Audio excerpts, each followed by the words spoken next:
आज के एपिसोड की शुरुआत होती है शांति निकेतन से। बाहर हल्की हल्की हवा चल रही है और घर के अंदर बीते वक्त की परछाइयां जैसे दोबारा जिंदा होने लगी है। तुलसी रसोई से निकलकर देखती है, अंगद ऑफिस जाने की तैयारी में है। वो पुकारती है, अंगद, ऑफिस जा रहे हो? इतने बड़े हो गए हो, पर जिम्मेदारी आज भी नहीं सीखी। अपना पर्स भूल गए थे। अंगद मुस्कुराकर कहता है, माँ, गलती से छूट गया था, जल्दी में था ना। तुलसी गहरी सांस लेकर बोली, आजकल तुम हर काम बहुत जल्दी जल्दी कर रहे हो। पहले शादी करनी थी, फिर तोड़नी थी, और अब फिर से शादी करनी है।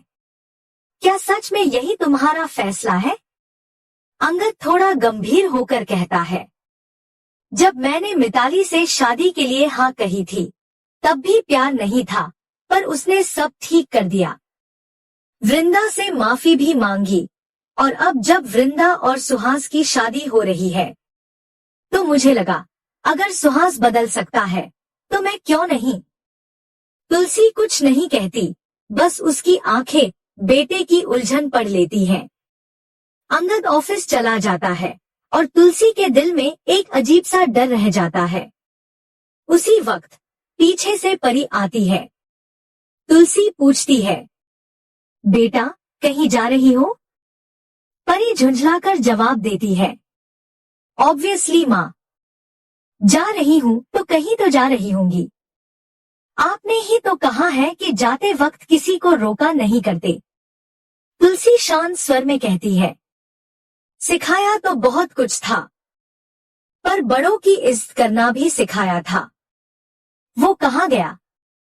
परी गुस्से में कहती है, अब मैं एडल्ट हूँ माँ, मुझे किसी की परमिशन की जरूरत नहीं।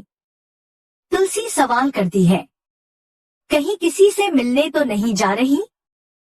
परी जवाब देती है, हाँ, अपने दोस्तों से मिलने जा रही हूँ। और हाँ, मेरा पीछा करने की जरूरत नहीं है। तुलसी के दिल में तीर सा चुभ जाता है। अपनी ही बेटी की बेरुखी उसे अंदर तक तोड़ देती है। कट टू रेस्टोरेंट का मॉडर्न कॉर्नर। परी वहां रणविजय से मिलती है। रणविजय मुस्कुराते हुए कहता है, बस एक छोटी सी मदद चाहिए तुम्हारे पापा से। 60 से 70 लाख मिल जाए तो हमारी लाइफ सेट हो जाएगी।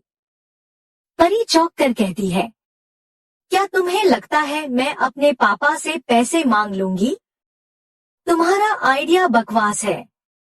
रणविजय हंसकर कहता है, अच्छा, तो फ्यूचर में क्या होने वाला है?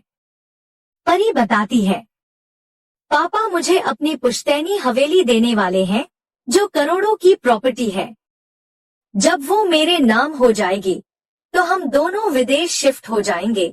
वहां हमारी नई जिंदगी शुरू होगी। रणविजय के चेहरे पर लालच साफ झलकता है। उसकी आंखों में प्यार नहीं, बस पैसों की चमक है। उधर तुलसी किचन में काम कर रही होती है। अचानक उसे परी की आवाज सुनाई देती है। वो किसी आंटी से फोन पर कह रही होती है, पापा मुझे वो हवेली देने वाले हैं। मुझे बहुत प्राउड फील हो रहा है, फाइनली कुछ मेरा होगा।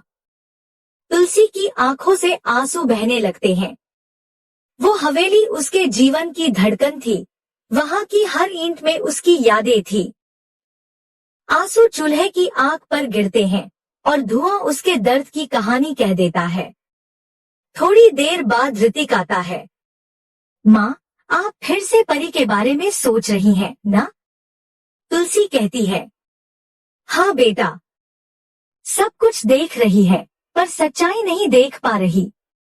ऋतिक कहता है, रणविजय धोखेबाज है। उसने पहले भी पैसों के लिए एक लड़की से सगाई तोड़ी थी।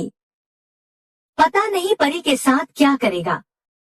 तुलसी कहती है, जानती हूँ, लेकिन मेरे पास कोई सबूत नहीं। जब तक सबूत नहीं होगा, कोई मेरी बात नहीं मानेगा। उसकी आवाज में टूटी हुई उम्मीदें साफ झलकती हैं। तभी हेमंत आता है। भाई साहब, वो प्रॉपर्टी जो आप परी के नाम करने वाले हैं, वो बा के नाम पर थी ही नहीं, वो तो पार्थ के नाम पर है। सबके चेहरे पर हैरानी छा जाती है।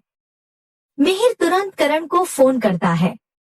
बेटा, इंडिया आओ, हमें बात करनी है। वहां करण पार्थ से कहता है, पेपर्स रेडी रखना, प्रॉपर्टी की बात करनी है। पार्थ सन्न रह जाता है, क्योंकि वो प्रॉपर्टी तो उसने बेच दी थी। जब ये बात सबको पता चलती है, मिहिर गुस्से में फट पड़ता है। तुमने अपने दादा दादी की यादें बेच दी, पार्थ। करण चिल्लाता है, तुम्हारा दिमाग खराब हो गया है क्या? तुलसी सबको शांत करने की कोशिश करती है, लेकिन माहौल तनाव से भर जाता है। तभी लॉयर बताता है, जिसने वो प्रॉपर्टी खरीदी है, वो अभी मुंबई में है और उनका नाम है पार्वती और ओम। सब हैरान हो जाते हैं। जैसे ही पार्वती और ओम शांति निकेतन पहुंचते हैं, घर में खुशी की लहर दौड़ जाती है। तुलसी मुस्कुराकर कहती है, वाह, आपकी जोड़ी आज भी मेड फॉर ईच अदर लगती है। पार्वती हंसकर कहती है, और आपकी भी तो शादी को 38 साल हो गए हैं, तुलसी जी। सब मिलकर फैसला करते हैं। पार्वती और ओम की शादी की 36वीं सालगिरह शांति निकेतन में ही मनाई जाएगी। लेकिन तभी परी का चेहरा उतर जाता है। उसे याद आती है शोभा की वो बात, मैं अपने माँ पापा को कभी अलग नहीं होने दूंगी। परी के मन में एक नया डर घर कर लेता है। क्या अब कोई पुराना रिश्ता फिर से जिंदा होने वाला है? क्या तुलसी और मिहिर के बीच की दूरी अब खत्म हो जाएगी? एपिसोड यहीं खत्म होता है, लेकिन अगला भाग और भी ज्यादा भावनात्मक और धमाकेदार होने वाला है। अगर आपको ये एपिसोड पसंद आया हो तो वीडियो को लाइक जरूर करें। कमेंट में बताएं, आपको क्या लगता है, क्या तुलसी और मिहिर के बीच फिर से नजदीकियां बढ़ेंगी? और क्या पार्वती और ओम की एंट्री सब कुछ बदल देगी? चैनल को सब्सक्राइब करना ना भूलें, ताकि हर नया एपिसोड आपको सबसे पहले मिले। मिलते हैं अगले भाग में, जहां कहानी और भी ज्यादा इमोशनल और थ्रिलिंग होने वाली है।